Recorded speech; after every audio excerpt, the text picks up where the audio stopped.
un mariage heureux, je crois que tout le monde aimerait vivre un mariage heureux ici. D'accord, toi tu n'as pas dit amen, tu aurais un mariage malheureux. Amen. Attends, il faut choisir ce qu'on veut. Hein. Quand on veut une chose, on dit je veux. Quand tu ne veux pas, il faut dire je ne veux pas. Il ne faut pas être tiède, c'est pas bon. Alors je disais, si tu veux vivre un mariage heureux, tu veux vivre un mariage heureux? Correct, correct. Si tu veux vivre un mariage heureux, je parle donc déjà à monsieur, parce qu'il s'agit de vous. Si vous voulez vivre un mariage heureux, il est important de noter que vous devez choisir une personne en fonction de ce que vous êtes en mesure d'apporter à la personne. Pas en fonction de ce que la personne est en mesure d'apporter dans votre vie. La nuance qui a compris. Il est important, c'est important ce soir que nous puissions renouveler nos intelligences. C'est important que nous puissions replacer certains fondements. C'est important que nous puissions détruire maintenant et tout de suite certains enseignements. Pour avoir un mariage heureux, il ne faut pas chercher la personne qui va te combler. Il faut chercher la personne que tu pourras combler. Il faut commencer, monsieur, à chercher quel type de femme toi tu peux combler. Lorsque tu cherches, comme on nous l'a toujours dit, malheureusement, lorsque tu cherches une personne qui peut te combler, monsieur, tu pourras la trouver. Mais il y a un hic. C'est que si tu trouves une femme qui peut te combler, à un moment donné, elle ne sera pas comblée parce que toi, tu as cherché quelqu'un qui pourra te combler. Et quand l'autre n'est pas comblé, il y aura déficit. Et quand il y a déficit de l'autre côté, la personne qui te comblait arrêtera de te combler. Pour que la femme te comble, il faut que toi d'abord tu sois capable de la combler. C'est la loi du berger et de la bergère. Tu donnes, elle te donne. Aujourd'hui, il faut arrêter de croire que pour que tu sois heureux, tu dois d'abord trouver une femme qui pourra assouvir tous tes besoins. Cherche une femme que toi tu pourras combler, que tu pourras satisfaire. Est-ce que quelqu'un me capte? Que l'Éternel nous aide. Il est important de refuser que tu tombes justement dans ce déséquilibre.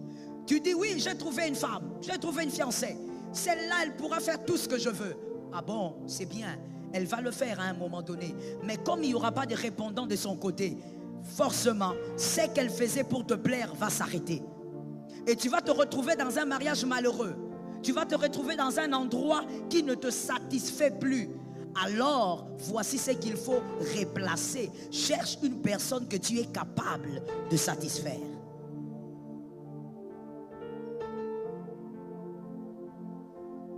La première chose que monsieur tu dois savoir, qu'une femme attend d'un homme. Une femme attend d'un homme, d'un fils de Dieu. J'espère que tu es homme. Parce que dans le monde d'aujourd'hui, il y a beaucoup de choses. Je peux te regarder comme ça, oh tu n'es pas homme. Tu es déjà allé changer des choses. Que les hommes me donnent un amen. La première chose qu'une femme attend de toi, Genèse 2, 21. Genèse 2, 21. Tu dois être en mesure de te battre pour bâtir son bonheur matériel. Tu dois être en mesure de te battre pour bâtir son bonheur matériel. Je ne parle pas d'un bonheur spirituel. Genèse 2, 21. Dieu prit la côte de l'homme. Pourquoi il ne prit pas la chair? Dieu est Dieu, il peut créer avec tout. Pourquoi il n'a pas pris la peau? Pourquoi il n'a pas pris les cheveux? Dieu prit la côte parce qu'il faut un élément solide. L'homme, tu veux la femme, alors donne-moi un élément solide pour bâtir ton bonheur. Ève a été bâtie avec l'os de son mari, c'est-à-dire elle a été bâtie avec un élément solide. Il est important, messieurs, que tu saches que la femme attend d'un homme qu'il soit capable de bâtir son bonheur matériel solidement. Tu ne dois pas être simplement cet homme qui dit ce que nous voyons aujourd'hui. Tu commences à t'organiser, à louer la maison. Écoute, il y a une différence entre bâtir le bonheur d'une femme et chercher ton confort. Il ne s'agit pas d'acheter les chaises pour ton studio là. Il ne s'agit pas d'acheter la moquette pour que tu entres chez toi. Il s'agit de bâtir le bonheur d'une femme. Bâtir un bonheur matériel. solide. C'est-à-dire que quand la femme est avec toi pendant le fiançailles, comme elle te voit évoluer, elle sent qu'avec cet homme ici, ça va marcher. Je ne dormirai pas dehors. Je ne dormirai pas de faim. Tu ne dois pas être là en train de dire non, écoute, nous sommes pendant les périodes d'observation de fiançailles, il faut croire. Croire en quoi?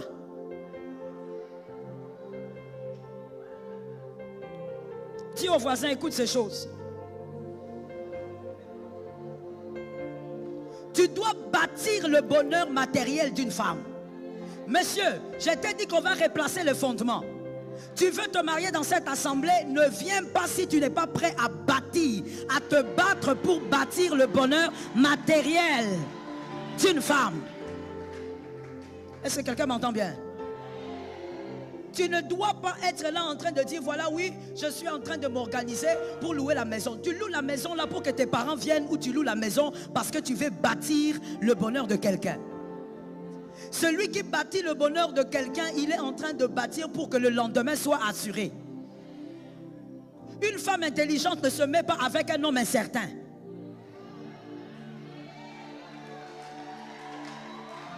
Une femme intelligente. Monsieur, tu n'as qu'à bien te positionner, sinon à la fin de ce culte-là, la fille là va te plaquer. Une femme ne se met pas avec un homme incertain. Tu te réveilles comme ça le matin, je vais à la permanence. À midi, je vais à la permanence. Le soir, je vais à la permanence. Bâtis le bonheur de quelqu'un. Monsieur, va bâtir. Il y a quelqu'un qui me demande, comment on va bâtir, maman? Tu ne vois pas qu'il y a le chômage? Moi, je te parle d'un emploi. On ne devient pas riche avec un emploi. On devient riche avec une entreprise. On devient riche avec ce que soi-même, on a commencé à entreprendre. Je croyais que je parlais aux millionnaires ici. Qui t'a dit qu'on devient riche, on devient Bill Gates avec un salaire d'un bureau de $500 chaque mois? Qui t'a dit ça? Quand on te demande de te battre pour bâtir le bonheur matériel d'une femme, regarde bien tes mains et fais ce que tes mains peuvent faire. J'ai dit à une femme, c'est dangereux d'être avec un fiancé qui dit, moi ce genre de travail là je ne peux pas faire. Fuis. Un homme équilibré doit être capable de tout faire pour assurer les finances de sa famille. Ça tombe sur quelqu'un qui a cru. C'est gratuit.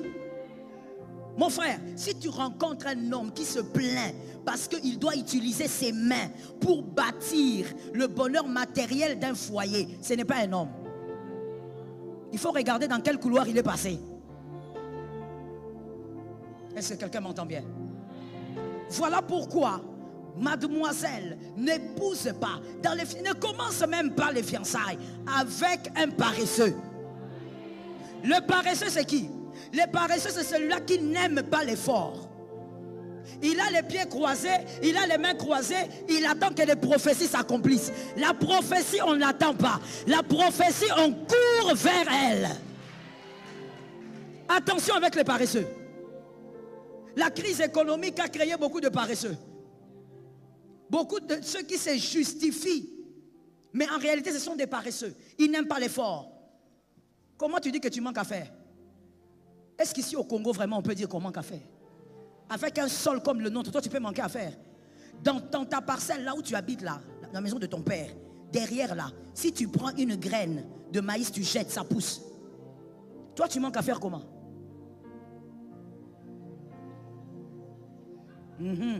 Regarde les paresseux, regarde, ils sont là. Ils sont juste à tes côtés, tu les as vus? Tu as localisé, hein? Regarde comment ils friment. Tu frimes mais tu n'as rien en poche. Tu frimes mais tu as $0 en poche. Vends les oranges si tu veux vendre les oranges, mais bâtis le bonheur financier d'une famille. Écoute-moi bien, il y a quelque chose, il y a de l'amalgame qu'on doit régler maintenant et tout de suite. Quand tu dis à une femme, je veux t'épouser, est-ce que tu comprends que ça veut dire que tu veux avoir aussi des enfants? Que tu auras une famille? Que tu auras 4 bambins qui vont commencer à dire, papa, on a faim. Est-ce que tu réalises? Ou tu crois que le mariage, c'est seulement l'amour et le sexe? Quand on dit mariage, on voit enfant. Comment ces enfants vont étudier si tu n'es pas à même, monsieur, de bâtir le bonheur matériel de ta famille? Pendant les fiançailles, tu as un fiancé qui te dit, on se prépare pour le mariage. Ma chérie, je n'ai pas l'argent pour t'aider à louer la robe de mariée.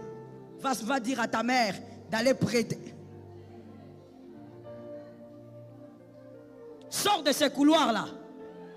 Je disais à quelqu'un, sors de ces couloirs-là. Il faut arrêter de croire que c'est en regardant une femme avec des beaux yeux, comme qui? Comme John Travolta. En regardant avec des beaux yeux comme John Travolta, que tu vas pouvoir faire un mariage coutumier, que tu vas faire un mariage civil, que tu vas te permettre de manger le pain le matin, que tu ne viendras pas à l'église avec un visage fatigué parce que tu n'as pas mangé.